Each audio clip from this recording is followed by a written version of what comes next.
So in this video I'm going to show you how you can change your WhatsApp profile picture. So let's begin. So first of all, what you need to do is you need to go to your WhatsApp. Okay,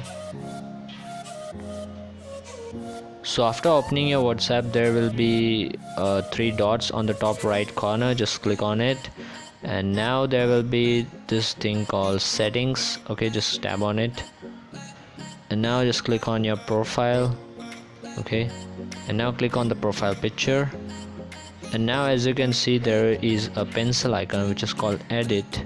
Just click on it, and now you have three options. Okay, the first one is remove photo. That means the profile picture that you have uploaded on your WhatsApp, so you can remove it, okay, completely.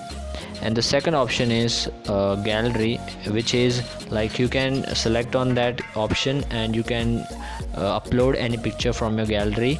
Okay, the third option is camera. You can open your camera right now and take a selfie or something, and you can upload it on your WhatsApp.